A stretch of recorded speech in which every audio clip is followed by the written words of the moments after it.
Welcome into this week's edition of the Co-Lin Coaches Show. We've got a variety of sports coming up, including baseball, basketball, golf, and the highly anticipated debut of Co-Lin softball this week as well, too, as they have their season opener this week. But joining me first is our head baseball coach, Adam Chambly. Coach, thanks for joining me. Yeah, glad to be here. Coach, obviously a week where the team was a little up and down. You go 2-2 over the week. You get splits in both your games. We'll go back to the Thursday doubleheader against Nunez, and this is one where you split. And game one,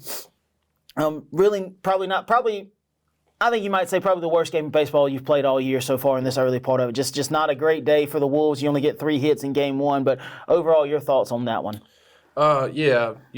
Offensively, I know we struck out way more than we would have liked to, which, I'll say this, we probably faced the best arm that we faced all year. Now, was he that much better than us, in my opinion? No. But he did do a really good job and was the best guy we faced. But like I told our guys, we've got to be able to handle a pitcher like that because we're going to see plenty of them in conference play.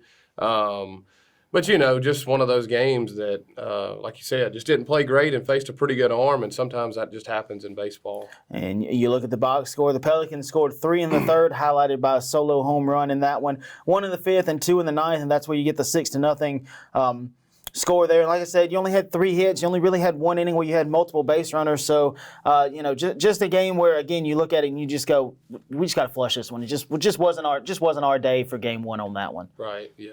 And so you look at it, and then you look at the pitching as well too. Jordan McKenzie gets the start.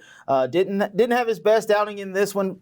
Picked up the loss. Only pitched 2 innings. Allowed 2 runs on 2 hits with 4 walks and 2 strikeouts. So a little bit of a rough outing there for Jordan. I know he's been dealing with some early injuries there. Those kind of things, working through those. But you hope to see him be able to improve further down the year. Right. Yeah. He's we're going to need Jordan on the mound, and he's going to be fine. Obviously, his first start, he was fine against Mineral Area down in Pensacola. And then, like you said, not his best stuff against Nunez the other day. But we're definitely going to need him, and I think he'll bounce back and be fine. So, things you can take away from this one, you had a couple of good outings from relief guys. You pitched Lucas Harrington, who hadn't pitched since, I believe, the weekend in Pensacola. He pitched 3 innings of relief. He allowed 2 runs on 3 hits. 4 walks and 2 Ks, a little bit of an up-down stat line there, but I think a solid outing for Lucas considering he hadn't pitched in a couple of weeks. And then Caleb Flynn, a guy we've talked about, he's been roughed up in his first couple of outings, and in this one, he was quite dominant for most of it. He only gave up 2 runs in 4 innings. Those 2 came in the final inning in the ninth. Had 4 hits, 1 walk, and I think the thing that really sticks out is 8 strikeouts. I think his curveball was moving really well. He was getting guys out. Unfortunately, I wasn't able to watch him pitch because we had basketball that night, so I had to leave baseball early to come to basketball. But I think you have to like what you saw out of your relief pitchers. Yeah, I thought Harrington was solid. It was kind of. It's almost like it changed hitter to hitter. It'd be really good for a couple hitters, and then he, took him a little bit to find it, but solid outing. And then you talked about Flynn. That has been the first time this spring that Flynn has thrown like we know Flynn can throw. We saw him do it all fall, so we were really, really happy to see that. And once again, another guy we're going to need, and he showed what he can do there. So we were extremely pleased with that. And then in game 2, you bounce back in that one. You take that one 6-4. You jumped out ahead early in that one. That's kind of been a common theme for the guys. It feels like every time you score first, obviously in any game where you score first, you give yourself the best chance to win. But really, with these guys, scoring first is a good indicator of how successful you're going to be for the day. Right. Yeah, I was super excited to see us come out and score first and win that game, especially because how poorly we did play in the first one, especially against, I thought, a pretty solid Nunez team that's tough and scrappy and all those good things. But able to come out and win that one, I thought, and avoid a sweep. I tell our guys all the time, we got to avoid sweeps, especially once conference games start. So I thought that was huge for us to pick up that win. So you look at it, and you got the scoring got started in a big way. Sam Cook comes up in the bottom of the second and hits one over left field fence, 2-run home run. You're up 2-0. You got to be feeling good anytime you see a freshman come up and deliver in a big situation like that. Yeah, that was exciting for him. Obviously, first ever collegiate home run, something he'll remember for the rest of his life. So that's awesome, and a guy that has been super coachable. And has really worked hard on his swing and trying to figure some things out. It's really he's been off to a great start, and it's awesome to see him have success because he has. He's put in some work on it. Then you look in the third inning. Third inning could have been a really big inning. You get 2 runs out of it regardless, but I think if you look back at this one, you think, man, we could have got more, but we'll take the 2 that we got. You get 3 straight singles to start the inning by Brentley Berry, Tucker Jones, J.D. Weed, and then you get 2 outs, a line out, and then a fielder's choice. Guy gets thrown out at home on that one. Then CC, Christian Cameron, comes out and delivers with the big hit, gets you a 2-out, 2 RBI double that scored Tucker and JD. And you're up 4-0 at that point after 3. And you've only got to get through 7 in this one. So you got to be feeling really good now that you've now doubled your lead in 2 innings. Right, yeah. That double by CC was huge. Probably one of the biggest plays of the game in a sense, and then you feel really good. It's 4-0. You're playing a 7-inning game, and you got Connor Pittman on the mound. I mean, you feel pretty good about that. I knew we wouldn't need just too many, with him on the bump. So and then you finish out the game. Nunez scores 1 in the 4th. Your guys respond with 1 in the bottom half of that inning. BB scores on a RBI single by Tucker Jones. Pelicans then scored 2 in the 6th on an RBI double, 5-3. But again, your guys respond with another run. Braden Bankston reached on there, later scored in that inning, 6-3. Final run comes for the Pelicans in the top of the 7th, but you get a pop out to end the inning and to end the game and seal that win. So you earn a split, a little bit of maybe an ugly split because you like to have been able to put them away and not make it a 2-run game, but a split nonetheless. Right. And obviously super happy about that and happy about Pittman's performance. I thought he was best he's been all year. I've kind of challenged him to, he has the stuff to dominate some people, and I've kind of gotten, hey, you got to be able to dominate these guys, and that's the first time he's done that this year and done, not that he's not unhittable and he's not Superman. He's human, and he is going to get hit, and he's not going to have great outings all the time, but as many of those outings as we can have for him is always awesome for us. You look at his line, and in that start, he throws 6 innings, ran into a little bit of trouble in that 6th inning. I think if he wouldn't have ran into the trouble, you probably could have ran him out there for the 7th and maybe got him the complete game. But 6 innings, allowed 3 runs, 2 of those earned, 2 walks, and a career-high 12 strikeouts.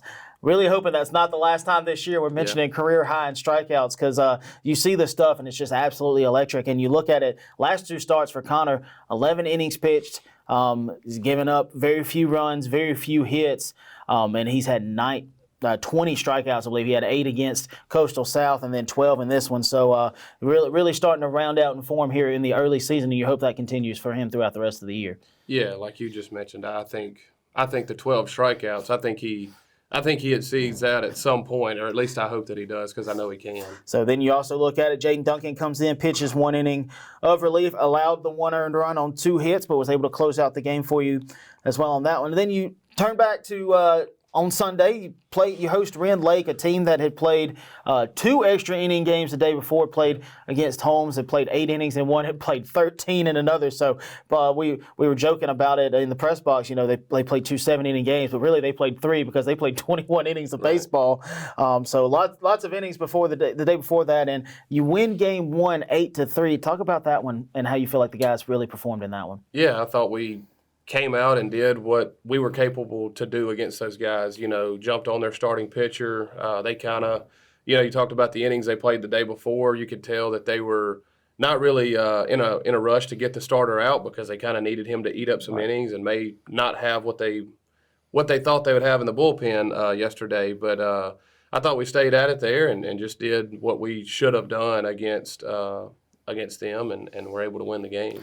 And you look at this one where we talked about scoring first. That's a theme in both of these games. You scored first in both of these, but in the first one you scored 1 run in the bottom of the first. A name we've talked a million times about so far, Braden Bankston, hit an absolute laser of a leadoff double. I thought for a moment he took a big turn at second. I was like, if he tries for 3, he might get hosed, but got the leadoff double and then later scored on a fielder's choice by Dylan Wesson. So you're up 1-0 at that point. You look at it, struggle a little bit there in the second inning from your starter, Andon Bolin. They allowed the tying run to come across. You're tied 1-1, and then came the big inning. Second time in the last couple of weeks you've scored 6 runs in an inning, and it was just It's only one error, so you got to feel good about the fact, you put the ball in play, you hit it, you made them make plays. You look at it, CC started the inning, reached on an error, scored on a double by Spencer Wilson, a single for Bankston, a walk for BB, loads the bases. Tucker Jones is hit by a pitch. That scores Spencer, a two RBI double from J.D. Weed, scores Bankston and Berry, and then back-to-back ground outs by Dylan Wesson and Sam Cook, score Tucker and Weed, and that's where you get 7-1 from. So it wasn't just one guy in this one. We just listed multiple guys who all kind of contributed and really helped make that big inning happen.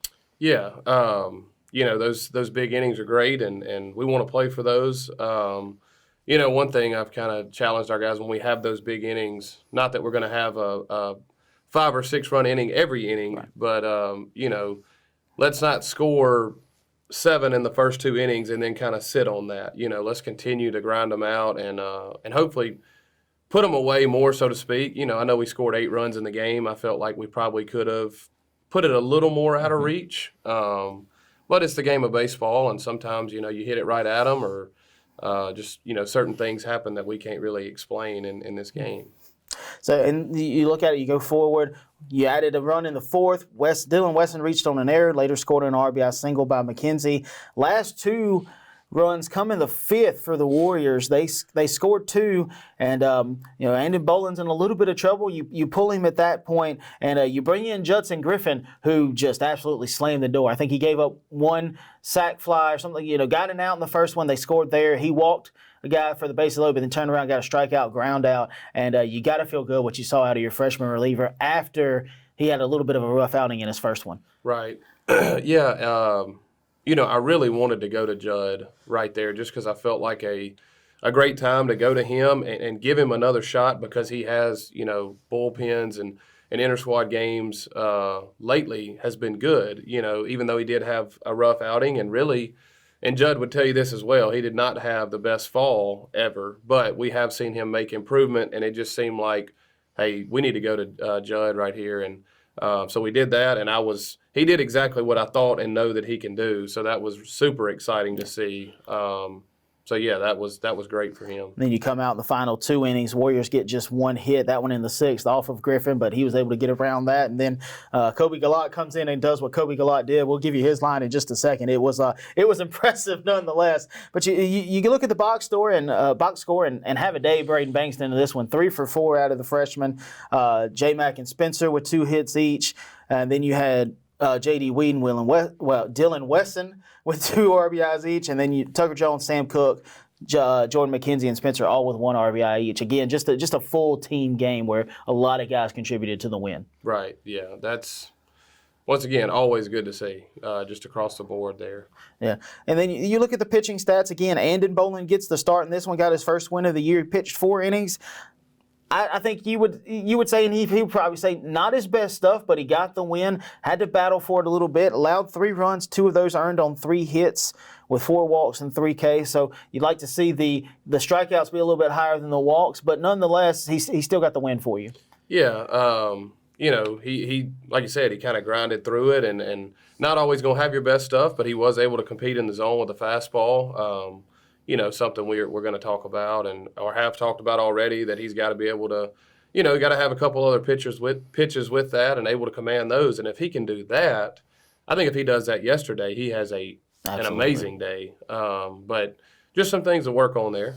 So then you look, Judson Griffin, we talked at length about him, 2 innings of 1 hit, scoreless relief, just the 1 walk and 3 strikeouts for him. And then Kobe Gallat, we mentioned him. We talked after the game. I told you, I was kind of hoping you'd leave Judson in because Judson was in line for the save if he'd have pitched 3 innings or because of other situations. But understanding going to Gallat, you want to close it out. You want to make sure you get it done. So you go to probably your best arm out of the pen. And this is the line: 1 inning, 13 pitches, 11 of those strikes, 3 Ks.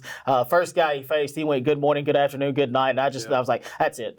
He's locked in. You're not going to hit him. Let's get these last 2 outs and get it over with. Yeah, and that's kind of how you mentioned. That was kind of the mindset there. Like, hey, for one, we wanted to get Gallat some work yesterday or at some point, however the game shook out, but it was more of a let's go ahead and end this thing, and we felt like he could do that because he's done it before. So it was let's just go ahead and put these guys away and not try to get cute with anything or give them really even remotely a shot. And Galat did not give them a shot whatsoever. Right.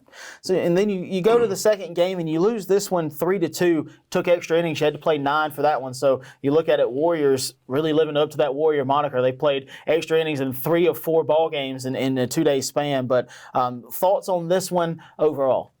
Yeah, it was kind of a tough one, because I really thought we would win that game as well. Just kind of another weird game to where, we get doubled up 2 different times, and you can blame the coach on that one because, I try to go hit and run, and we pop it up and get doubled up there. Just kind of, like I told Riley on that, we just got to get the ball on the ground and not pop it up. But once again, things happen. We got to execute. And then the other time, I know it was a 3-2, 1 out. It was first and second, and we just go straight steal, more so trying to stay out of the double play. And if anything else happens, then we probably don't get doubled up. But JD hits a ball absolutely laced right at the left fielder, and he catches it. Just runners are hung out to dry at that point, and that ends that inning. So, that happened, but also we played 9 innings. We had chances to get something else going in multiple innings, and just a lot of weak contact and maybe a strikeout, ground out type innings to where just didn't do a whole lot offensively. Right. So, but it was a tough loss, but the good thing is we get to play again tomorrow.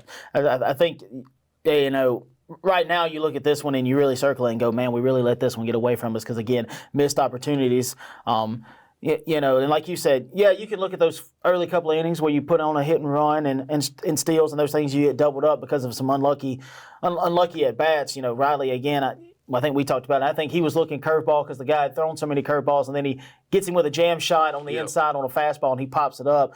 And like you said, JD, you can't hit that ball any better. And the left fielder makes a great catch on it. And we thought he might have dropped it from the press box. They said it was on the transfer, so play could have really gone either way for you. But like you said, you gave yourself other opportunities. I think you had a couple more innings where you had a couple of runners on.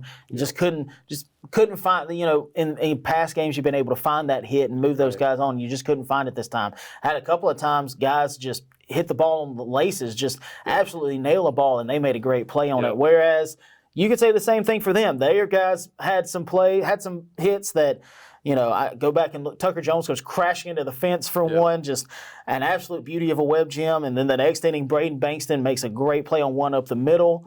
And he had another great catch as well, too. Unfortunately, he was robbed on a ball where, like we said, he hit it right on the screws, and just third baseman just makes a great laying out catch on it, gets him out. So, couple small bounces here and there, that game's probably totally different for you. Right, yeah.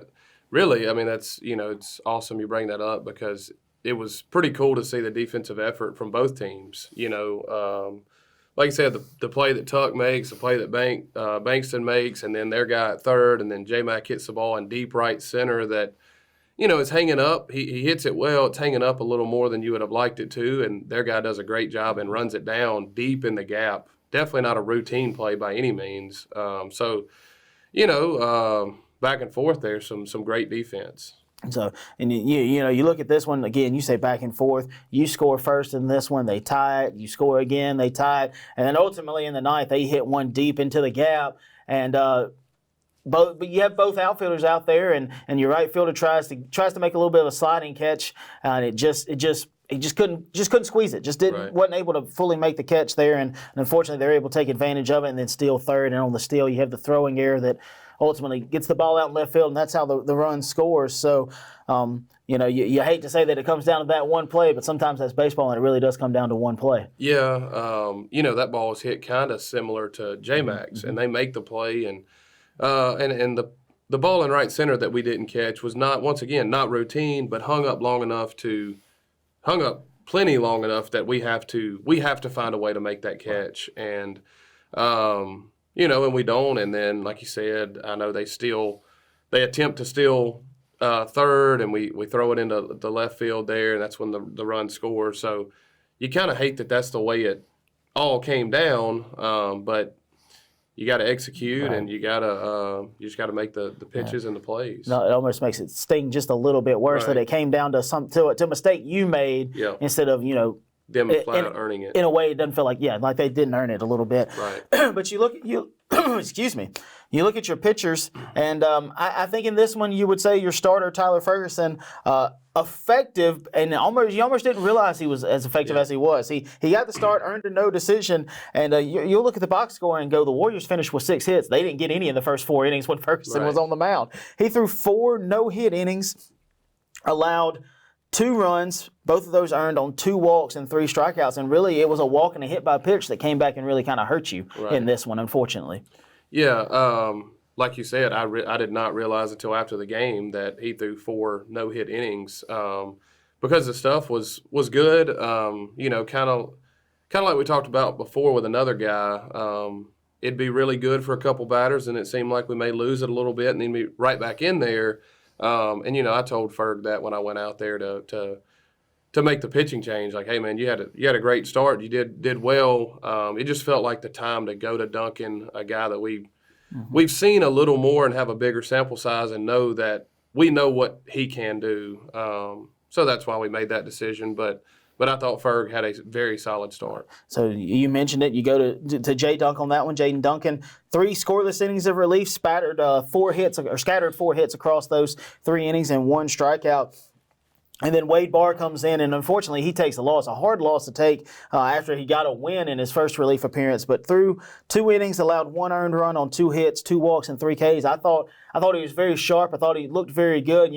On the hit that he gave up that ultimately was the game-winning run, I don't think it was a bad pitch. Guy just got a bat out there on a slider on the outside corner, and he was able to drive it, and it just, like you said, just hung up. But I think a solid outing from Wade. Even though he took the loss, there was a lot of good there for him. Yeah, it was. I thought he looked well. I thought he looked good too, and coming out, and the fastball looked great, which is kind of what you want to see late in the game. He's got that closer, late relief type mentality, and it's kind of blow and go for an inning or 2 at most. So I thought he looked fine. And yeah, on the slider, that guy just really good piece of hitting. Right. But yeah, all solid outings on the mound in this game. Once again, we just didn't find a way to win it. Right. I think we'd be remiss if we also didn't mention, we talked a lot about defense. One thing that stood out to me, you only had 1 pass ball in a whole doubleheader. That's almost unheard of at this level. And you did it with 2 guys who are not your starting catchers.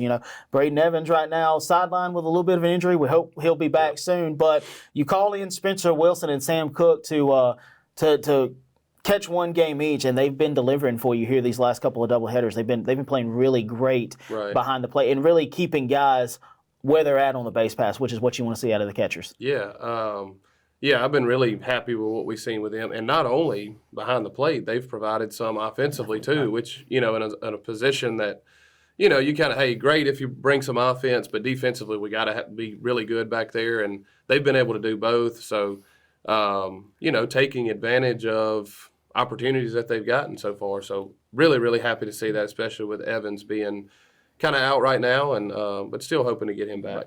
So, and you look at up next on the road, you go to Jones on Tuesday. You've got a couple of games there against 2 teams that have just been red hot to start the year. We're still in the preseason rankings. Fully expect Jones to not be just receiving votes, but in the rankings when the next ones are released. But East Central, also you'll play them. They're number 10. What do you know about the Bobcats and Warriors going into those? Hadn't just looked too far ahead. Obviously going to do some scouting report stuff today on those guys. But, seeing their score, seeing the teams they've played, and they're obviously both off to a great start. Both programs in our conference that have been successful just about every single year, always have great teams, well coached. So we'll have our work cut out for us tomorrow for sure. But, I know we'll come out ready to go and hopefully, just hopefully ready to play some good baseball. Yeah, I think a lot of people would ask, why would you want to play conference teams in non-conference action? Right. But, I think sometimes it benefits you because, it helps, especially your freshman guys who, they've gone through a fall, but they haven't gone through a spring season and they really haven't seen, fall baseball and spring baseball, two entirely different things. Right. I've seen a lot of great teams in the spring not be great teams in the fall and vice versa. So, I think from that standpoint, it helps elevate the expectations for the freshmen. Yeah, and really the reason, I've jokingly said before that I get sick of playing the same teams because we're going to play them in conference play, and we see each other out recruiting, and we see each other so much, the other coaches in the league, which majority of us are good friends and all respect each other. But the reason we do a lot of the non-conference conference games is just a scheduling issue, or a lot of times it's tougher to find games this time of year, and maybe the teams from up north don't want to come down right then. So we kind of did that as a conference to where we play the three different three-ways against in-state schools. So and it makes for a super competitive day, and we all get it's kind of like playing you're playing your little brother or something like that, or big brother or whatever the case, and you want to beat up on each other. Right, and then you look towards the end of the week. You'll come back home. You get to face a team that you saw just a couple of weeks ago in Delgado. So you're hoping that you're able to at least repeat the same performance. Well, let's hope game 2 performance we don't repeat that one. But you're hoping in that one. Again, another nationally ranked team coming in here. You're going to face a team that a lot about so far. I don't know that they can hide a lot from you at this point. But what do you know about the Dolphins coming into that one? I haven't checked on how they've done since we played them last. Obviously, you talk about the game 2 that was not pretty, and it's kind of been weird. Last year we played them, I guess 3 or 4 times, and 2 of those were also ugly. I don't know what it is about playing Delgado that makes us want to play some of the worst baseball we've played, but I don't think that's going to happen on Friday. We know what they can do. We know what they've got. I think, and it being at our place, I think we'll play well, and it'll be a challenge. But I think once again, two more good baseball games, and hopefully we come out on the positive side of those. Right, and Coach, you look at it. You've played 10 games so far. Early returns, you're 6-4. I'd have to look at it to make sure, but I think a little bit better than where you were in year 1 at this point in 10 games in. But overall, your thoughts so far here on the early returns when you've still got about 3 weeks before you really start conference play? Yeah, actually I looked at it 8 games in. We were 5-3 before yesterday, and last year we were 3-5 in the first 8. So, better there. But yeah, so far, I've been pleased, and I know we do have a good group, and we've got a chance. I think this team really does have a chance to make a playoff run. I don't think that is out of reach whatsoever for us, and obviously that's a super early prediction because we haven't even played a conference game yet, and I know our work is cut out for us for sure, but I like our guys. We're going to play hard. We're going to do things the right way. They want it. They're competing. We're going to be fine, and I've been pleased so far. Obviously, just like any other team, we do have a couple kinks to work out and still trying to figure out which guys, can and can't do some things for us, which is great playing non-conference games that really at the end of the day, these games don't, other than your overall record, but they're not affecting anything postseason-wise. So it's just a great chance to figure out, hey, this guy can play here or can't, and hopefully by March the 13th, we feel like we have, hey, these are the guys, that we can go to and count on. Right. So lots of exciting things happening early in the season for the Wolves. Again, Coach, thanks for joining us. Look forward to it every week. It's been a lot of fun watching the guys go out and compete and really keep themselves in pretty much every ball game they've played in this year, minus a couple. But, you can still, again, even with those 2, there's been things you could take away from those and grow from those as well, too. So that'll wrap up our baseball segment this week. Stick with us through the break. We've got golf coming up next. Golf making their debut here on the Coaches Show. We'll talk to head coach Alan Kent about how the Wolves have done in the fall and in the first part of the spring.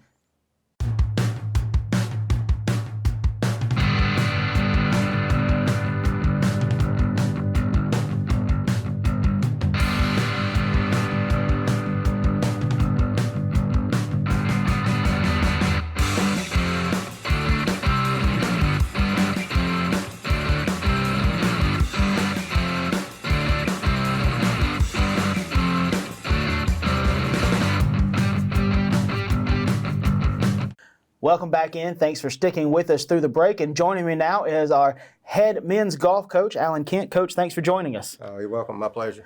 And Coach, obviously, talking about golf for the first time, got a little bit of late start in golf. I know the fall was a little crazy, had some scheduling snafus. We weren't able to get you on, but got you here in the spring. Glad to have you. We're looking forward to talking a little bit about it. And we'll go back to the fall first. You know, there's probably a lot of people who don't know golf is a little bit of a different animal than most college sports. You play half of your events in the fall, play half of them in the spring. You've played 4 so far.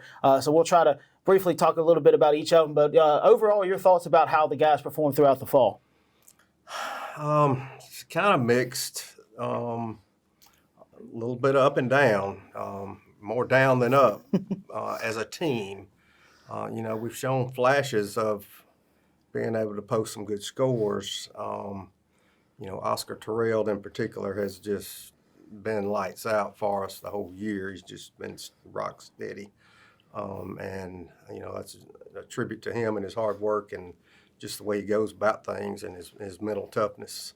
But as a team, you know, we just got to get better scoring both days on a tournament, just being able to finish a round. Yeah. A lot of tournaments, they've had a decent round going team-wise, and they just, for whatever reason, just can't seem to score and just keep a good score going, you know, to post at the end. And, you know, it's just something we're continuing to work on because we know what they're capable of doing by, you know, our qualifying rounds that we play, you know, to prepare for tournaments. So it's just trying to get them all clicking, you know, and we know we're one of the top 3 or 4 teams in the state if we play like we're capable of playing.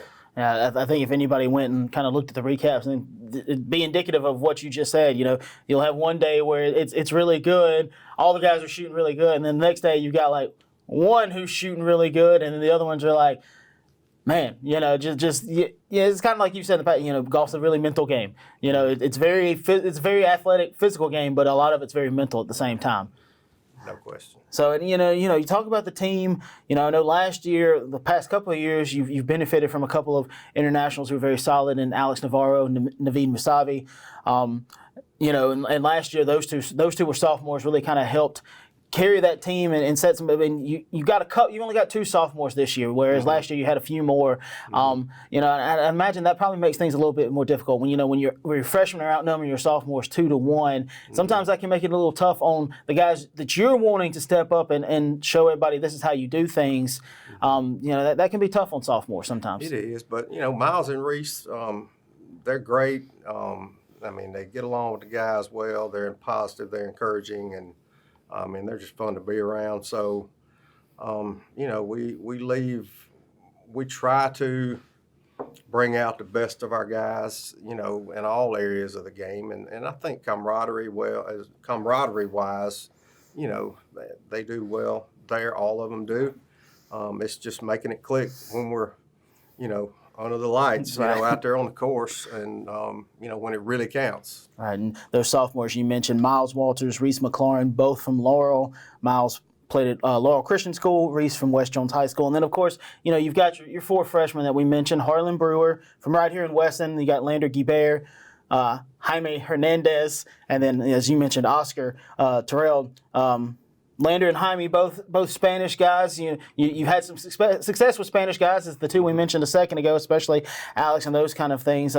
But you know, how difficult is it when you've got to? You know, I know you were there 2 years ago. You had to bring in 2 new internationals, but this time you had to bring in 3. Does that add difficulty when you've got to bring in 3 guys who, you know, really haven't been in the States, so they're having to adjust to that on top of having to learn, you know, really how to play golf at a different level, because they're used to measuring things in a different way. You know, there's a big adjustment there for the internationals. Yeah, there has been. You know, we do our best when we're in the recruiting process of, you know, trying to fill them out about everything here, you know, how it's going to be, you know, but you can't physically go see them play over there. You know, it's just very difficult. So, you know, we try to prepare them like that as well. And some of our recruiting agencies that we're using, you know, we rely on them to help us communicate some things with them. But, yeah, until they actually get here and see how the ball's traveling. Our humidity, and getting used to the conditions here. It is a challenge, but I think for the most part, our guys have adjusted to that. But yeah, you're right. Because all of our courses are marked in yards, and they use meters and whatnot. But it doesn't take long for them to adjust to that. So, and you look at the spring so far, you've only played one event. That was back in the first part of February. It was a little frigid there that first day. I think conditions got a little bit better for you on that one. You finished that event down at Diamond Head Country Club in 6th place. A little bit again up and down. Oscar played really well. I think finished number 2 overall. Was number 1, tied for first overall going into after the first day. Finished 2nd overall. Was part of the all tournament team and those kind of things. And other guys struggled a little bit in that one. But you've got a chance. I know you've got the William Carey Invitational coming up. I believe that's on the 20th. Kind of help. I think that one you maybe help get the guys some more golf and just kind of maybe help get the mental side of the game a little bit better for them. Yeah, we shot so poorly that first day at Diamond Head, but to try to take something positive out of that, we had one of the better team scores the second day. When we leapfrogged some people in the standings, but again, it's still, even those scores weren't where we need to be as a team. Right. So, but we're trying to build something positive on that. Looking forward to better weather tomorrow, playing at Canebrake. So, I think the good news is that from here on out, it feels like the weather is just going to continually improve. And anytime the weather's improving, it feels like your golf game always gets better when the weather gets better.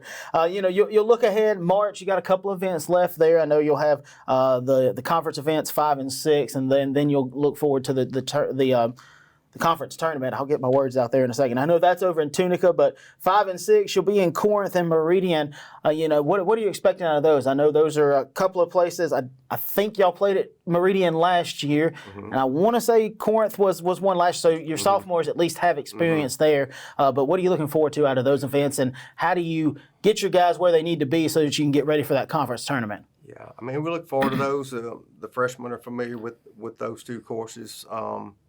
And they're nice courses. They're fair.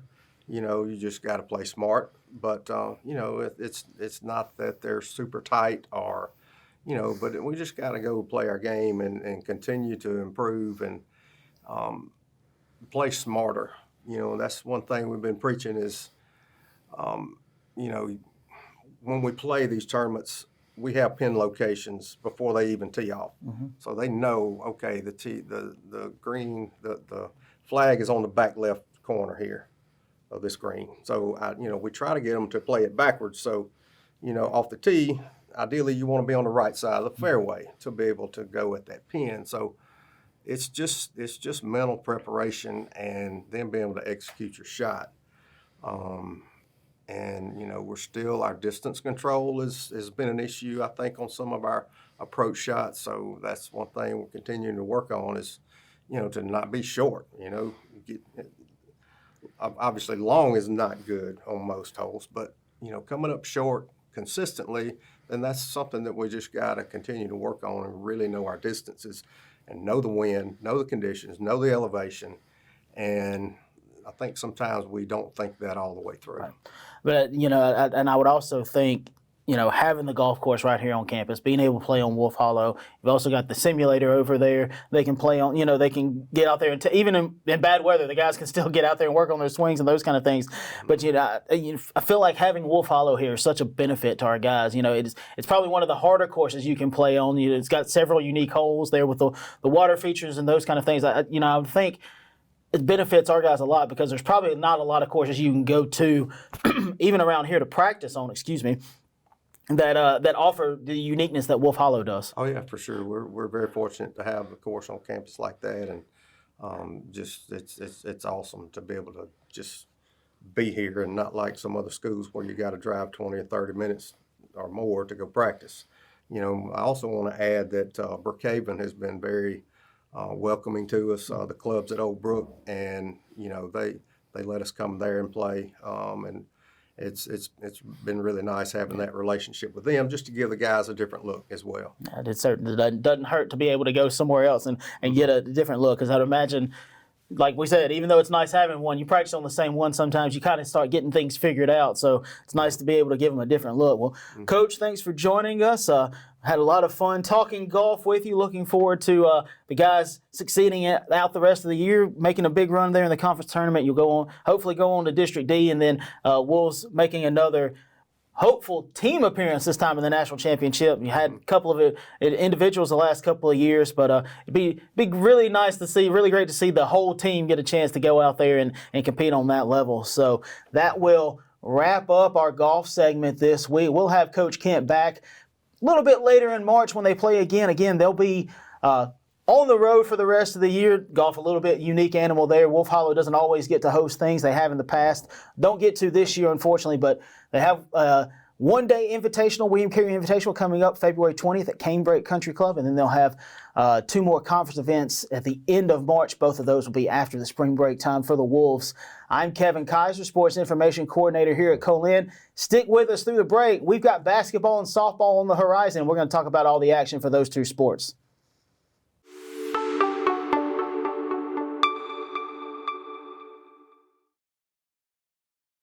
Welcome back in. Thanks for sticking with us. And as we promised, the highly anticipated debut of the defending national champion Lady Wolf softball team is here. They played their season opener yesterday, and joining me now is head coach Malia Howard. Coach, thanks for joining me.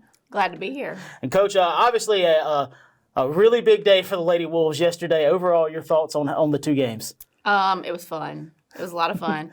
I tell the girls all the time when we're practicing and when we're getting ready for season, y'all better get ready to run. You better get ready to run. And, I tell them all the time, but I don't think they actually were prepared to run as much as we did yesterday. But it was a lot of fun.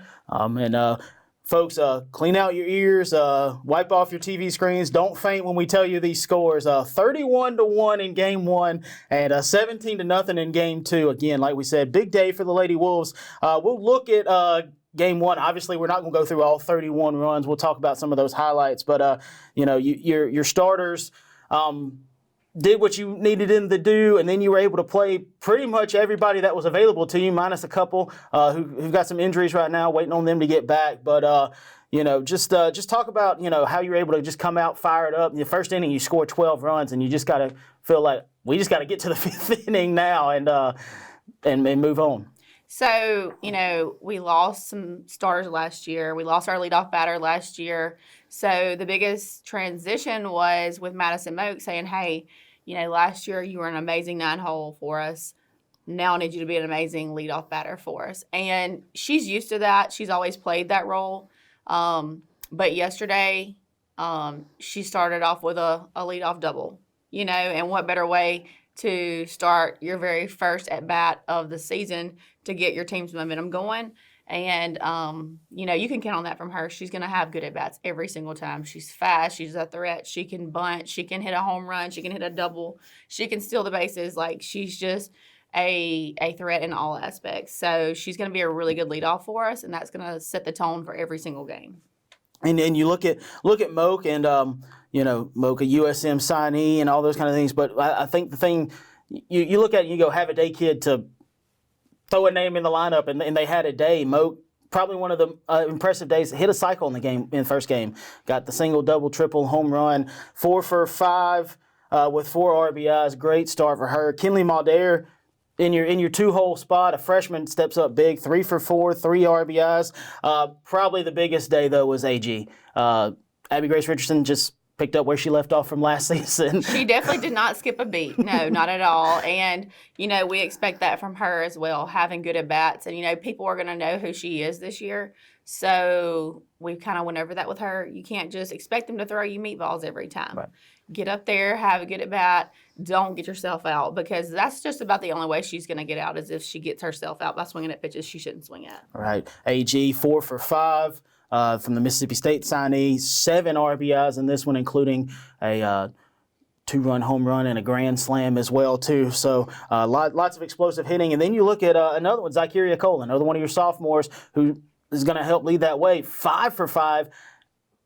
If it's not a program record, it's got to be close to it. 4 doubles and 3 RBIs. So, a player who really stepped up for you as a freshman last year, played a position she was not used to, and has really carried that momentum forward. Yeah, well, last year, Zy played first base for us, and she was not used to playing first base. She played third, she played second, she played a little bit of shortstop coming in when we were recruiting her.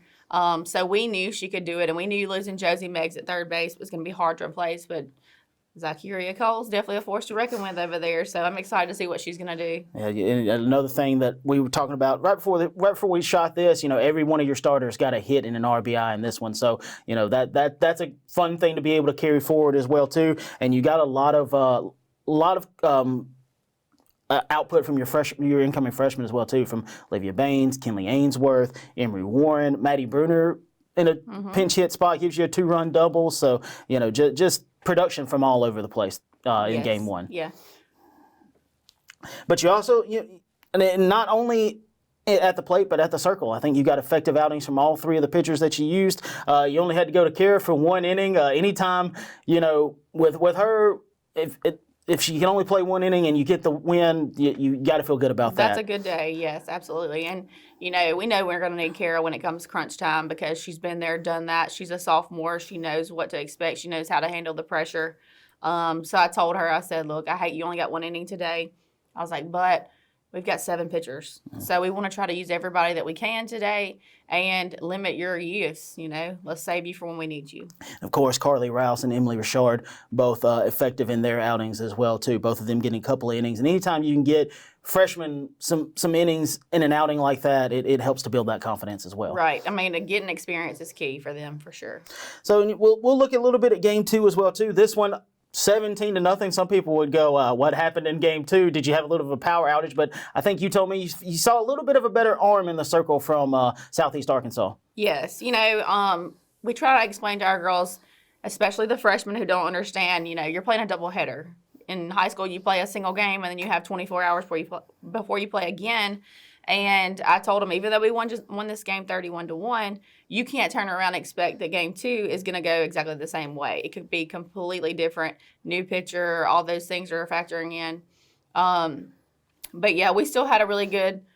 How many did we score in the first inning? Do you remember? 13 in the first one of that one. So even opening up that game, it was like, okay, we might score 30 again. I don't know. But, in that game, too, we did get up early. So that gave me opportunities to make sure we subbed some people out and swapped some positions around and just looked at different options that we have. All right, you look at that one, 13 in the first, as we mentioned. Didn't score any in the second. The only inning you didn't score the whole day. 1 in the third, 2 in the fourth, 1 in the fifth. Kinley Maldair, again, we talked about her a second ago. Freshman led the way in this one for you at the plate, going 3 for 3, 2 RBIs out of her. Moak adding 3 RBIs in this one. AG added another 2-run home run in this one. So, again, have a day, AG. Anytime you get 5 hits, 3 of them are home runs, you've had a great day at the ballpark. Day, for sure. Zakiria Cole, 2 for 3 with 2 RBIs. But, again, look at the pitchers in this one. You used 3 freshmen. You used 1 sophomore and Lainey Wagaspack, but Keegan McCorkle gets the start for you in this one, and I think she was very effective for you. Yes. Keegan handles the pressure really well. She doesn't get too nervous. She's loose, and Keegan is a spin pitcher, so she does what she does, and she's got a little bit of energy on the mound, and I like that. She shows her emotions, and she gets excited, so I love that about her. And I think a unique aspect of this game was I think you used 4 different pitchers, and you were able to give them 4 different looks. There's not many staffs who can say we rolled out that many and had that many different looks for a team. Right, and that's the great thing about it. This year we have a little bit more depth with our pitching. We have 7 pitchers, and all 7 of them can be used at any time and be effective because they all look different. So a big season debut for the Lady Wolves. We'll look ahead. You got a doubleheader upcoming this Saturday, and by way of looking at that one, we're also going to end up looking somewhat ahead at the home opener as well too, because you'll play the same team for that one as you will in the second game on Saturday. But you're going to go play in the Heinz JUCO Classic. You're going to play a team that kind of familiar with. You played them twice last year. They got the better of us the first time around. Then in the national tournament, we got the better of them, and that being Parkland. What do you know about them heading into this one? So I looked at their roster the other day, and looks like they didn't lose a whole lot. So they're going to be kind of sophomore heavy. But I told our girls on the bus last night, hey, don't be satisfied with this win. Yeah, it was a great road win. Anytime you can travel 4 hours, get off the bus and play that way, that makes me feel pretty good. But I did tell them, get ready because Parkland's going to be a lot better than the team we faced yesterday. And they're going to bring it, especially since they lost to us the last time we played them in the national tournament. So. Cobra's probably looking for a little bit of revenge, especially those sophomores who took that loss in the national tournament. And then you'll later on in that day, that game will be at 11. You'll come back later that afternoon. You'll play Baton Rouge. Lady Bears don't think off to as good of a start as they were last year. But what do you know about them coming into that one? And again, that'll be your home opener as well too. I do know Baton Rouge is a scrappy team. They're going to have a little bit of speed, a little bit of power. They're going to have several different arms to throw at us as well. So they're gonna give us a fight for sure. So playing them Saturday and then turn around playing them for our home opener will be a little bit of a challenge just because we're seeing the same team 3 times in a row close together like that. But again, having those different pitchers will help because I can give them different looks. This is a moment when having 7 pitchers is a benefit. You look at that and go, that's going to be a benefit in the future. Well, the future is going to be in about 7 days. Correct. So, you got to feel really good knowing that, pitching staff-wise, it feels like you're good. It doesn't matter the day. It feels like you can roll anybody out there and feel good about them. Right, and we can compete at any moment with any of them. So that's good. You never want to have, you never want to be in trouble or in a jam to where you say, oh, who we're going to pitch. Yeah. So having those options. And like I said, yesterday was good for them to get on the mound in a game setting, playing a different team because we have scrimmaged each other till we can't scrimmage each other anymore. So this is going to be good for them. Yeah. I think talking to you and Coach Bell and all the girls and everything, I think they've the sentiment has been we're just ready to get out there and play somebody else beside ourselves. We're ready to play. That's right. So the season is here. Lady Wolves finally underway. Take the season opener against Southeast Arkansas 31-1 in Game 1, 17-0 in Game 2. Again, those 2 games in the Heinz JUCO Classic coming up this Saturday, 11 a.m. against Parkland, and then 4 p.m. against Baton Rouge. Those are going to be at the Sports Force Park in Vicksburg. So go on out there, support the Lady Wolves, and then they'll come back, have their home opener on the 27th. We'll talk more in detail about that one as well next week. Stick with us through the break. Coming up, we'll talk basketball and their results in the upcoming games after this.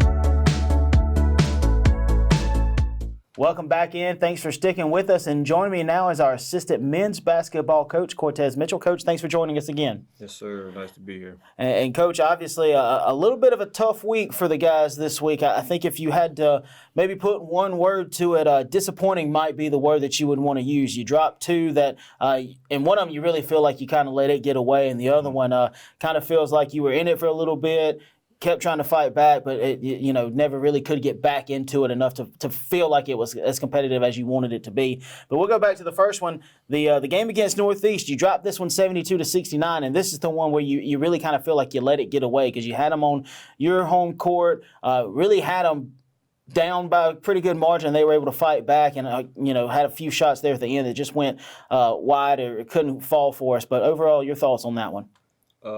Just even going back to the game before that, the Jones game, that's 2 home games in a row where we've had the team that was in first place at the time on the ropes at home to win. We was up, I think, 9 against Northeast, and I think it was 8 or 9 against Jones with like 3 minutes to go.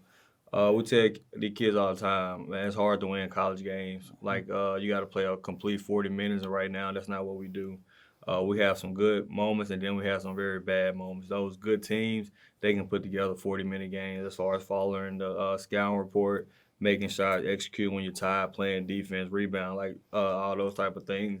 And right now, that's just not what we've been doing. So, like we tell the guy, like we don't deserve to win right now. Like you don't just win because you show up. Like if you got to put in the work, you got to do all the extra things to win those games. And when you don't, that's what happens. You give up leads with 3 minutes to go up double figures, which should never happen. But when you don't deserve to win, you shouldn't win. Yeah, I think the old adage goes, hard work will beat talent all the time when exactly. talent doesn't want to work hard. So and maybe a little bit of that going on right now. The team's supremely talented, but again, like you said, if they're not putting in the work, that's going to show itself up on the court. But you look at this one, and you were up 3 at halftime, 37-34. Second half is where it really didn't go your favor. Northeast outscores us 38-32, and that's what led to the 3-point loss there. You look at the box score, and the usual suspects are kind of your leading guys. Emmanuel James really led the way. He posted another double-double. E-Man did what E-Man does. 16 points, 11 boards, and it was felt like a little bit of a quiet 16 points. I didn't realize,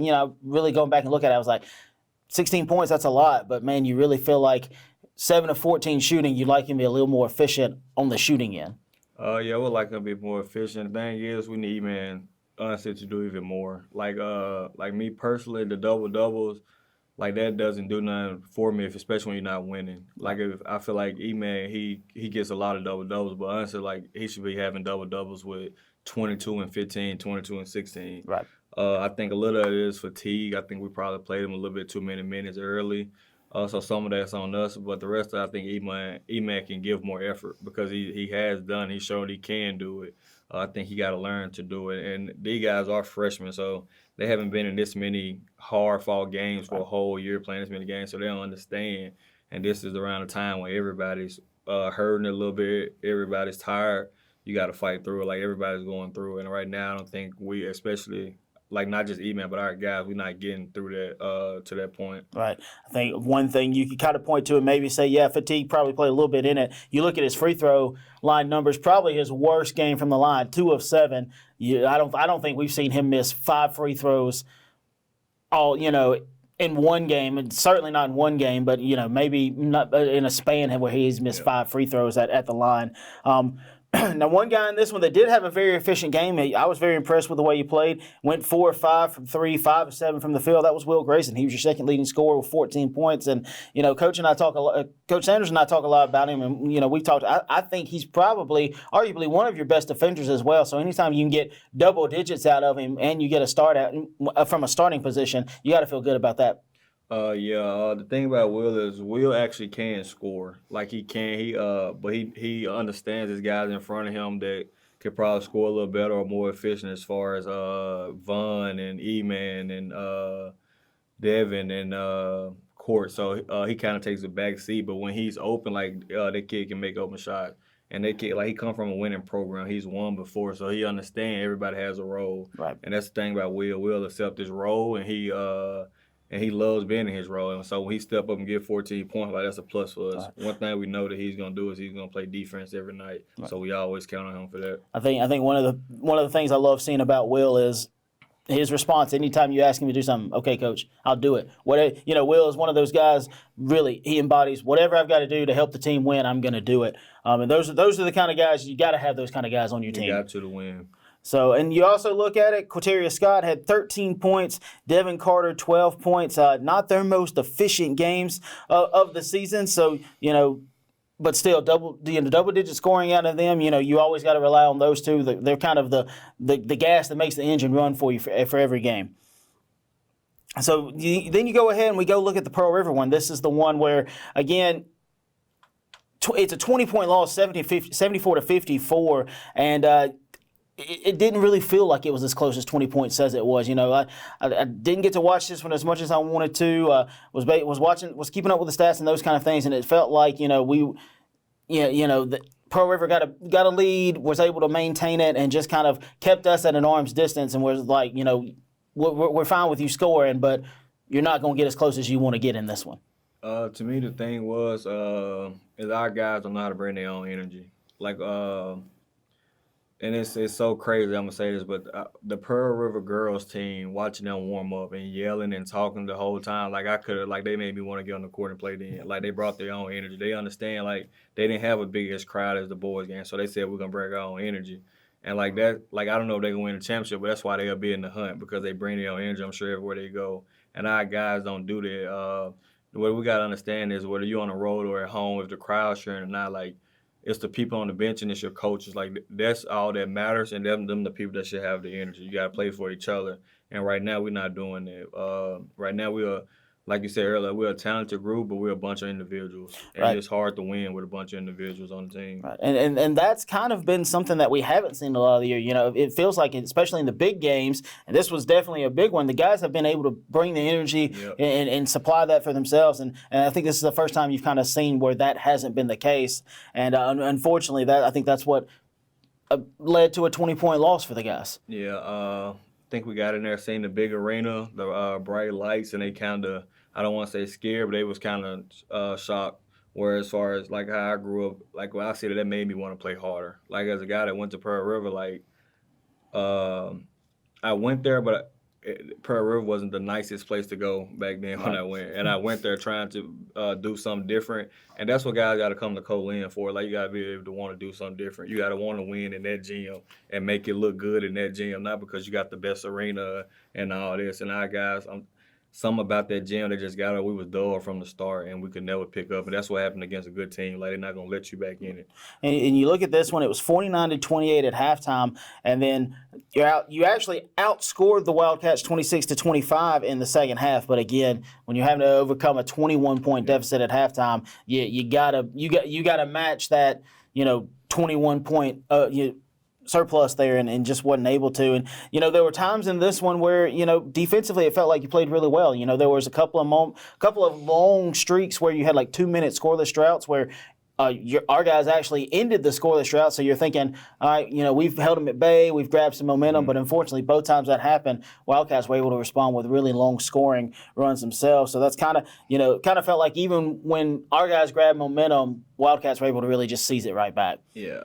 And that's what, like I said, that's what good teams do. They're not gonna let you back in the game when they got you on the ropes. My thing is don't get down 21. Right. If we start the game with energy, if we come to play as a team and not individual, if we high fiving guys even when they miss, we keeping them confident, like that take care of itself. Like I seen those guys, like, even when they was missing, they high fiving each other. They get back, hey, do this, they talking to each other. Right now, our guys can't talk to each other without someone getting mad. We can't take it on the chin and say, yeah, I messed up and move on. Like, we're kind of taking it personal right now, and that's what caused losing. Like, you got to be able to listen to a teammate, to a coach, and understand what they're saying, not how they saying it, and kind of get through it. And that's our next step. Right. And you look at this one, again, usual suspects, your top three guys or your three of your top scorers.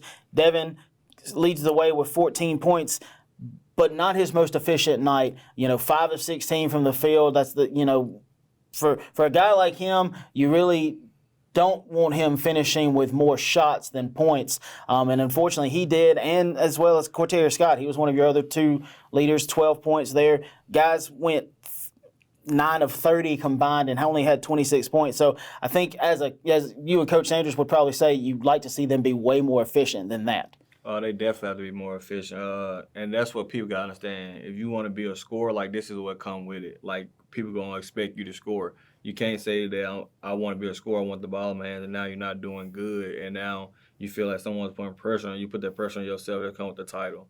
I understood that when I was playing at Pearl River, like, it just come with it. You got to take the good with the bad. We definitely need those guys to be more efficient. We really need somebody else to step up too as well, though, to kind of take the load off them. And Devin's a good player here. I think he got to be more efficient and determine what he want to do. Like, teams are scouting him. They know he want to play with the ball, dribble, so they did not let him get comfortable. He got to be better in catch and shoot situations. He got to be better at reading closeouts. And again, you look at this again. E-Man does what E-Man does, another double-double, 10 and 13. But, maybe a guy that can help lighten that load for some of those guys, a guy who paid off as you gave him a start yesterday, Dakota Hilliard, 5 of 10 from the field, 50%. He flirted with a double-double. He gave you 12 points and 7 rebounds. So, again, you gave a guy a start, and it really paid off for you, and probably one of his best performances of the year. Yeah, we need that from Dakota for the rest of the season. Dakota can score. It's a confidence thing. He got to get his confidence back. I think that started yesterday. The thing about it is, if Dakota can get going now, we actually like our chances. Like, if this team can come together as a team and stop being individual, we really don't care about the seeding going to regional. We understand that we can beat any teams. Like I said, we had the two top teams at the time. We was up 10 against both of them. Right. So we understand. We just got to come together as a team and do what we need to do and worry about hearing nobody else. And that's going to start with other guys stepping up outside of Court, outside of Vaughn, outside of E-Man, outside of Devin. Like, we need 2 or 3 more guys to step up, and not just offensively, but defensively as well. And I think one thing to remember, you're talking about seeding for region tournament, you have to remember it wasn't the 1 seed that won it last year. That was Co-Lin, went out in the second round. I think it was the team that won it was a 5 or a 6 seed, Yep. so they had to go on the road the whole time, and so it's very doable. You don't have to be one of the top 4 seeds to win this tournament. You don't have to be the top seed to win this tournament.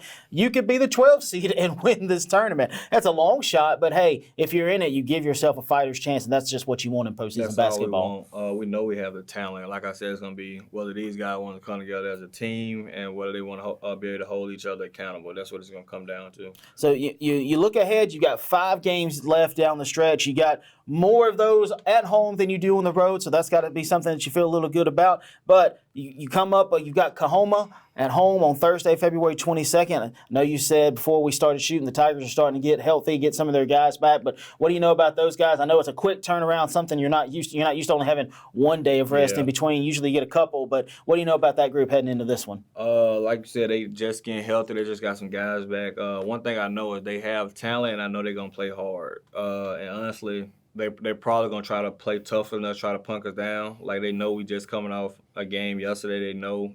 I mean, if you watch the film, like the last 2 or 3 games, our guys have probably been punked down a little bit. And so they were probably coming with their mentality. They talented. They got a good point guard. He really gets the guys involved. They got a good post player, I think, that's leading the league in rebounds.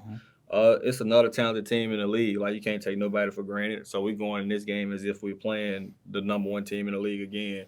It's a game that we got to win. It's a game that we should. I'm not going to say we should. It's a game that if we do what we're supposed to, we should win. And we're going to come to fight because we know that they are. And then, of course, we'll look ahead. You'll go on the road on Monday, February 26th. You'll go over to play the Warriors of East Central, a team that feels a little similar to the Wolves right now. They've been up, they've been down, a little back and forth all season. What do you know about that bunch? I know that they're good at home, and I know they got some little guards who are feisty. They want to get downhill, they want to score, they like to get up and guard you. And we really ain't look too much forward. I'm gonna be honest, we really ain't look too much forward ahead to East Central. And like, I watched some film against Kahoma and Coach has as well, but the rest of the season, like, I really think it's got to be what we do. Like, I don't think nobody else is kind of beating us. Like, it sounds cliche, but we're honestly beating ourselves. Right. And so we got to take care of here, and I think we'll be just fine. Yeah, I mean, you go back and you look at it, you've lost 3 out of the last 4, but you look at those, it's a 2-point loss to Jones, it's a 3-point loss to Northeast. Really, the worst of those 3 losses is Tuesday night on the road at Pearl River, where you just don't bring your energy and you drop one. You get a 20-point loss, and that's a moment that sometimes can galvanize a team. Yep. I've been around college athletics. I've seen a lot of moments where a team will get swept to a doubleheader that they should have split, or they'll take a 20-point loss or a close loss, and it just galvanizes them for them to realize, hey, we got to step it up. If we want to hit our goals and we want to do everything that we said we want to do, we got to get better. 100%. So a little bit of a somber tone this week for the men's basketball team, dropping both of those. Again, a close loss to the Tigers of Northeast, and then a 20-point loss to the Wildcats of Pearl River. But plenty of chances to bounce back. 5 games left. 3 of those will be at home. Plenty of opportunities for you to catch the Wolves at home, starting with this Thursday as they host Kahoma.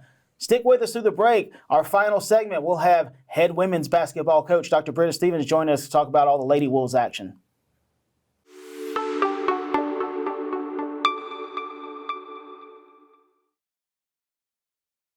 Welcome back in. Thanks for sticking with us through the break, and we've entered our final segment of the week. And joining me now is our women's head basketball coach, Dr. Britta Stevens, as promised. Coach, thanks for joining us. Thank you. And Coach, obviously, you had a decent week, I think you would say. You go 1-1 on the week. Played a really great game against Northeast. Got a really good come-from-behind win. And then you went on the road and played the best team in the conference, ranked number 10, Pearl River, and dropped that one. But I think you felt very positive in that one in your remarks and those kind of things. We'll talk about that one in a second. We'll go back to the Northeast game. Your thoughts on that one? Yeah, it was a good week for us, and we needed a good week coming off of a rebound. We didn't play very well at Delta. We came out on Thursday night, and I thought we played really, really well against what I would consider a really good Northeast team, and they are a good team. And so we were excited to get that win at home. Obviously, it was a celebration for Coach Young. Had a lot of former players on campus, so it was a really good night to get a win. It was just a good night all around. I thought that may have been the best all around start to finish game that our team has played all season. And I thought it was, the whole team, everybody that we put in, they may not have scored, but they contributed in a lot of different ways. And I thought it was just a really good team game, team win from start to finish. Right. I think I told a bunch of the spectators and, former Lady Wolves and stuff, as they were standing by the table and talking, I said, it's a shame we didn't give y'all a good game to come watch for this one. But you look at the box score, and the first quarter says it was 19-18 for Northeast, and it was, but that's a little bit deceptive because they made a three right there at the end of the buzzer. You didn't get a chance to respond. So they have a 19-18 lead, and then they carry that forward. They outscore you 16-15 in the second quarter. You're trailing by 3 at halftime, but it still feels like you're right in there. They're punching and you're matching their punches. Yeah, I was really pleased with the first half, and we went up at halftime and we were happy with our rebound numbers, happy with what we were doing. We had done an excellent job on defense. They had one kid who made a couple shots. I think she made 2 threes, and at halftime we made some adjustments and we came out after the half, and I don't think they made another 3 the entire night, which is something that they didn't do great, but they had 1 or 2 that could shoot 3, so I thought we did a really good job of that. They were a little bit more physical than we were, and they caused us some matchup problems because their best player was a post, but she was more like a guard, so we had to do some creative things there. Again, that's where a kid like Sequoia Bolden comes in because we can ask her to go in and guard at that 4 position, and she does a really good job of that. Coming out, obviously, after halftime, we told them those first 3 minutes in the third quarter were going to be critical, and then in the third quarter, that's where I kind of got nervous because they started pressing us and they sped us up. We turned it over a lot. I think at one point in the third, they had a 10-point lead, and I got really concerned.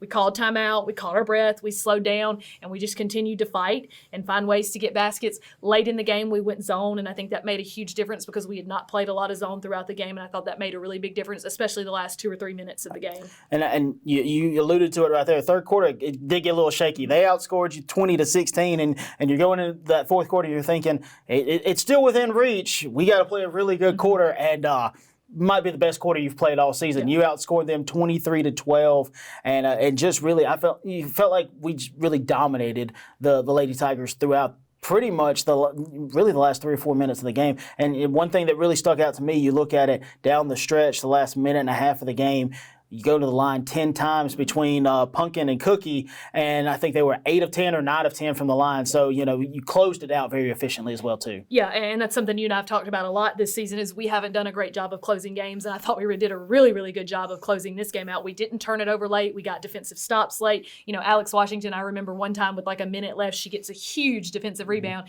and we turn it over, and I can see it on her face. She's going, Coach, that was my mistake. And that was a freshman mistake, and we can live with those, but they did a much better job of closing it out. I thought one thing that really helped us in this game, I'm not big on complaining to the officials. I don't always feel like the officials are great, but I felt like their coach had a lot to say to the officials all night, and we had a couple kids get frustrated with some calls, and Coach Holt and I tried to manage it. Every time we'd see frustration on somebody's face, we'd take them out. Kayla Howard got frustrated one time, we took her out. Cookie Wilkinson got frustrated, we took her out, and we put them right back in, but they just needed to catch their breath, and I didn't think Northeast did a very good job of that. They had some kids that got frustrated. They had one kid who got a technical, and we were able to shoot 4 free throws back to back to back. Ashanti Fleming, Pumpkin goes 3 for 4, and it kind of puts us over the hump and gives us a lead. So I thought that was a critical turning point in the game. That was with about a minute and a half left in the game, and I thought that was a critical mistake on their part, and we were able to capitalize on that, and very thankful for that. Yeah, that really felt like the turning point because that was what started the 10 straight free throws down the end. But even if you take away those 4, you go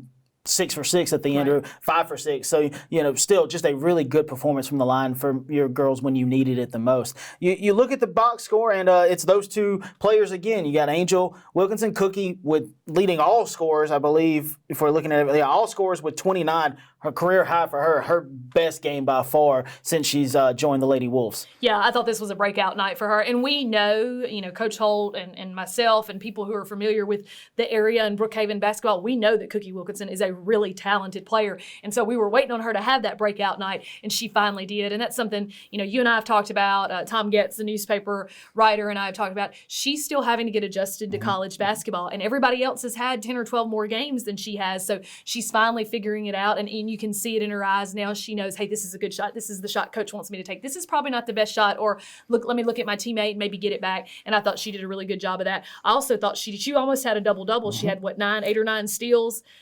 She's a sneaky defender. Right. She finds ways to get steals, and she's one of ours that I know that I can count on every time the shot goes up. I know she's going to rebound, so I know I'm getting that out of her every night. So I'm really happy for her, really glad that she had this breakout night, and we expect this from her every night. Those two, Pumpkin and Cookie, we expect big nights from them. Again, I thought Pumpkin had a good night too. Sometimes I look up and I don't even realize she scored, and then I look at the box score and I'm like, she scored 17, because she is all about doing what's best for us and what's best for us to win. I thought she did a good job defensively as well. We've called her number several times lately to be our big defensive stopper, and that's not exactly what she is, but she's stepped up to that moment and assumed that role and done a good job. Right, and Ashanti Fleming, Pumpkin, and 17 points for you. I think one thing that stands out about Cookie's game is she had 7 rebounds. I think the 8 steals were against Delta. She almost had a double-double in that one. But what stands out about the 7 rebounds the most, I think, is you look at it, 4 offensive rebounds, and that led the team. That you don't see a guard lead a team in offensive rebounds very often, but it just shows the kind of complete player she has the capability to be at this level. Yeah, she's a very dynamic player. She can do a lot of things. She can shoot it. She can put it on the floor. She can guard. She can rebound. She is a dynamic player, and rebounding is something that we have preached to our whole team the entire year. Rebound, because people don't box out. We don't do a great job of it, and we work on it every day, but if you'll go offensive rebound, it makes it that much harder, and they're not going to do it every single time, and especially when people are playing you zone, it's so difficult to do. So she has really embraced that role, and she does that, and she gets a lot of rebound putbacks off of that. Something else in this game that I thought was key late in the game when we went zone, freshman Alex Washington came in, played the middle of our zone, did a great job of just being steady, not fouling, getting rebounds, being a big presence in the middle of our zone. I thought that was huge. Sequoia Bolden, again, she came in at the 4 defensively and got huge stops. Those two gave us huge minutes the last 3 minutes of the game, and we were playing some offense for defense. We were trying to put Sierra Myers in there because Sequoia Bolden does a little bit better job on defense than C does, so we did some offense for defense, and I thought everybody just embraced their role. Nobody was in their feelings because, coach took me out after one possession. Everybody did what we needed to do to win as a team, and I think that's critical for us moving forward. And we've been a team that has been good about embracing that, but it was really good to see that moment for us last Thursday. I think one thing that really sticks out about Q's game is you look at the stat line, not a lot of points, about 4 or 5 rebounds, but the number that really stuck out to me was 2. She had 2 blocks, and they were huge 5'7". blocks. You have a 5'7" player who goes out there and blocks a 6-foot post player on a layup, and you're just going, wow, what heart, what determination. Again, we talked about her all year. It feels like she's just, whatever you ask her to do, she's going to go do it. And really does it at an excellent pace. She does, and that's something you can, her heart and her determination, she just plays so hard. And we ask her to do so many different things, and sometimes we jerk her in and out, and she always embraces it, whatever we ask her to do. And so I think that's, young players need to see that. They need to know that sometimes that's the role I'm being asked to assume, and she does it so well. I have never had to ask her. I've never had to coach her to do that. She goes in and does whatever we need her to do, and that is such an asset to our team. So you fast forward to the Pearl River game. I know we talked about this one. You knew it was an uphill battle, playing the best team in the conference, number 10 in the nation. And, again, despite the score saying you lost by 34, it felt overly positive from you talking to you after the game. Your thoughts on this one? Yeah, well, first of all, Pearl River's a really good team. And we have some really good teams in our league. I'm not saying that. I think Gulf Coast is a good team. I think Southwest is a good team. Itawamba's a good team. None of them are even close to what Pearl River is. Pearl River is a really, really good team. They have really good pieces. They've got dynamic shooters. They've got posts. They've got everything.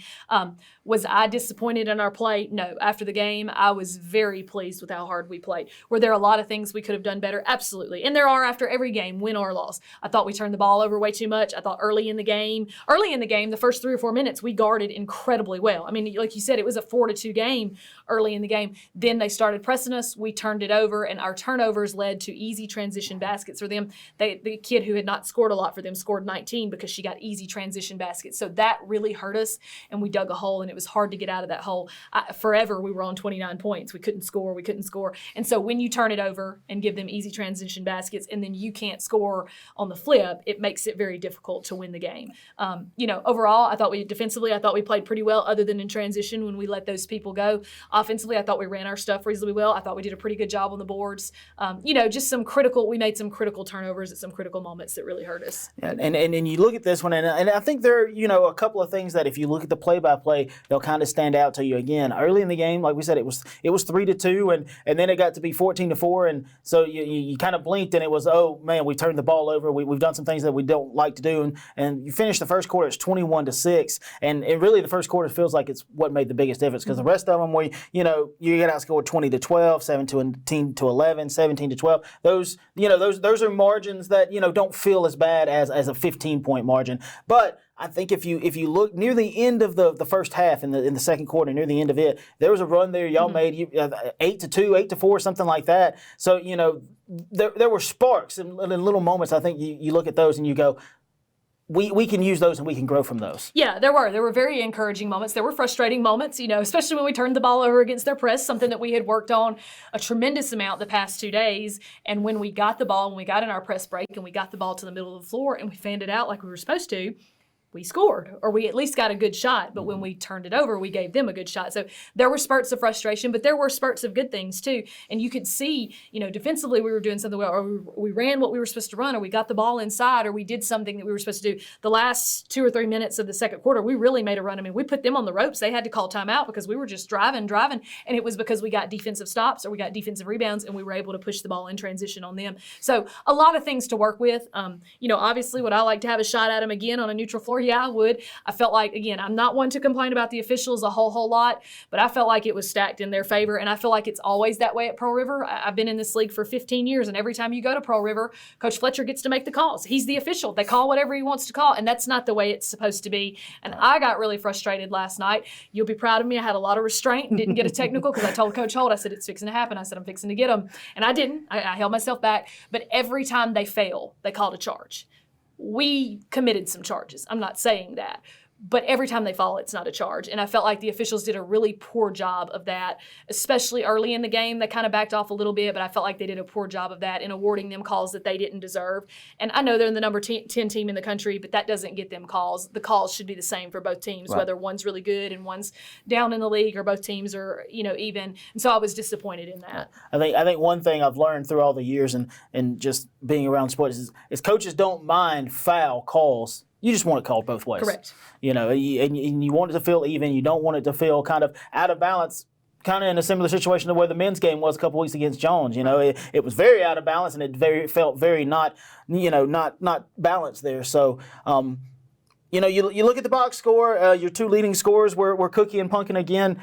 Not the amounts they had the game before, just 7 and 6 out of them, but efficient nights. I think you could say Cookie not as much as Punkin. 3 of 10 from Cookie, 3 of 5 for Punkin. But obviously, again, things that they can grow on.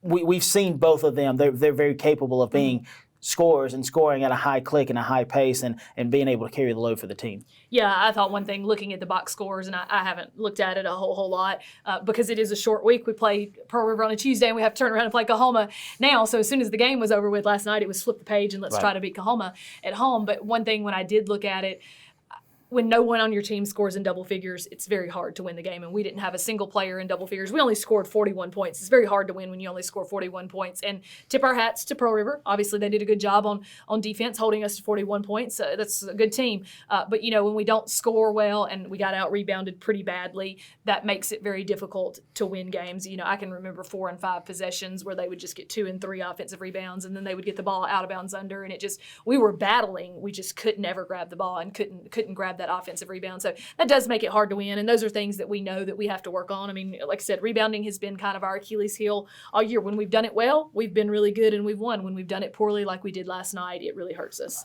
So you talk about flipping the page. We'll go ahead and flip the page with you. Look forward to the next couple you got coming up. You mentioned that you host the Lady Tigers on Thursday, a team that I think maybe has surprised some people with how well they've done under a first-year head coach, 6-3 in the conference, those kind of things. But what do you know about the Lady Tigers going into this one? I know it's been a quick turnaround, and I know you haven't had a lot of time to look at them, not something you're used to having, but what do you know about them? Yeah, it has been a quick turnaround, but we knew it was a quick turnaround week. So Coach Holt and I went ahead and prepared. I cut film on Pearl River. She went ahead and started looking ahead and cutting film on Kahoma. So this morning when we came in the office, we already had cuts. We had already started talking about them. This morning we watched the game from last night, Kahoma and Southwest, because it was the most recent game. So we already had a decent feel of them. We got a little bit better feel this morning. They're a blue-collar team. They are a very, very unselfish, very hardworking, very much like us team. They don't have one person who scores a lot of points. They share the load. I think they're a mature team, and they're a lot of freshmen. They've got a lot of freshmen on their roster, but I think they play very mature. I don't know their coach. I've never met her, but I respect her. I have watched enough of her games to think that she does a really good job. She's running really good stuff, and I think she's doing a lot with what she has. So I think it'll be a tough matchup for us. I think it's an evenly matched game. I think we've got a lot of the same pieces, a lot of similar pieces. They've got one kid that shoots it really well. They've got one kid from the Jackson area who can really put it on the floor and has a really nice pull-up. So they've got their guard play is much stronger than their post play, which should give us an advantage because our posts, Sierra Myers, Jamia Smith, Alex Washington, those kids do a good job of scoring on the inside. And so we should have an advantage inside, and that's something I would think that we're going to look to do early is try to get the ball and pound it inside and go inside. Rebounding is going to be critical for us because we are going to be the bigger team, and that's not always the case for the Lady Wolves. A lot of nights we go in and we're way smaller than everybody else, so that should be somewhere we can take advantage of them as well. And you look forward to go on the road on Monday. You'll go to Decatur. You play the Lady Warriors out of East Central, a team that, I think if you look at them, they've been a little up, little down, a lot like the Lady Wolves, but then they have one player in Miriam Prince who she scores a ton of their points. Like, you and I talk every week, and I'm like, man, this girl, she shoots lights out. It feels like, every time you look up, she's scored 20, she scored 25. She's averaging, I think, about 20 points a game. But what do you know about the Lady Warriors going into that one? I don't know a whole lot. You and I talk about this all the time. I don't look ahead very much. We try to take one at a time. I do know the Prince kid is a really nice player. I recruited her out of high school. I know she can shoot it. I know she's had some injuries, and she's playing a lot better now that she's off those injuries. She signed with ULM, so obviously she is a nice player. I haven't looked at their stats. I know the last time I looked, or the last time I watched some film on them, they only had like 7 or 8 players on their roster. I think they've had some injuries and maybe lost some people. So that should be somewhere that we can take advantage. Obviously, they don't have a lot of fouls to give and stuff. Again, I don't know a whole lot about them. I know Coach Harris is a really good coach. I know she runs really good stuff. I feel like they're going to play us man, and that usually plays well for us. We're not a great zone offense team. We have stuff, but we'd rather people pick us up and play man so we can run our stuff. And so I think that'll work in our favor against East Central. Kahoma, looking back at them, they play some zone, they play some man. So we've got some different things up our sleeve for them. But, let's try to win the one at home on Thursday night. If we can win the one at home, we're still in the hunt. We're still in the chance to get in the top 12 and get in that region tournament. And that's all we want to do. We want to get our foot in the door and get in the tournament and then try to work our way up.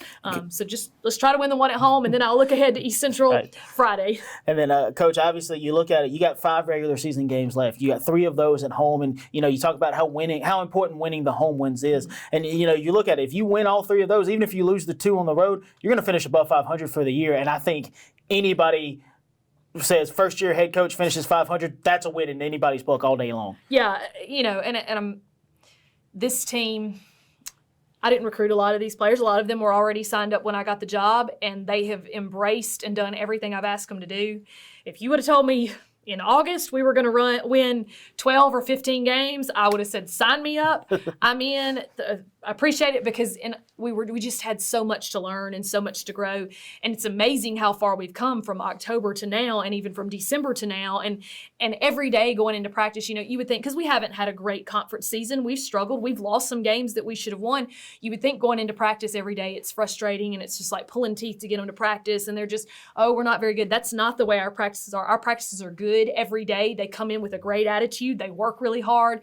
And so I think if we can find a way to win the Kahoma game and win the Hines game at home and just get our foot in the door in the playoffs, I think we're still growing, and I think we're still learning, and I think we're going to continue to peak. The road games are going to be tough. Going to East Central is going to be tough. That kid shoots it really well, and she's going to be shooting it in her own gym.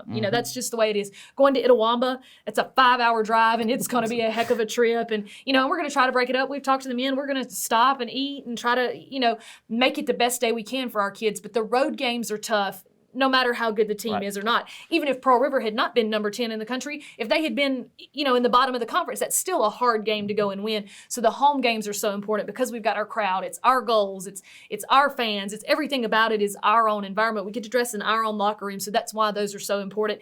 And I think if we can get to 6, we've got a shot to get in. I think if we can get to 7 wins, we're definitely in. That's just the way I figure it. I don't know. And sometimes the tiebreakers get crazy. Sometimes the state breaks ties different ways. But like you said, if we can find the way to win the 3 home games, I think we've got a really good shot to get in. I think anybody, you talk to anybody, you would say this season, it hadn't always been pretty. It's been far from perfect, but the amount of growth that you've seen out of, not just the freshmen, out of your sophomores too. I think a lot of people forget, you inherited some sophomores, but really only 2 of them had starters minutes and played a lot of games last year. So just the growth that I think a lot of people have seen out of this team has been really fun to watch all year. So it's been a really fun season. We've still got a lot more to go, a couple more weeks left in the regular season, and then hopefully we get some postseason play out of the Lady Wolves as well this year. So that'll wrap up this week's edition of the Coaches Show. Again, don't forget you can catch the Lady Wolves and Wolves at home against Kahoma on Thursday, February 22nd. And then the Wolves baseball team will be at home against Delgado on February 23rd, 2 o'clock first pitch there at Sullivan Field. I'm Kevin Kaiser, Sports Information Coordinator here at Co-Lin. Thanks for tuning in, and we'll see you next week.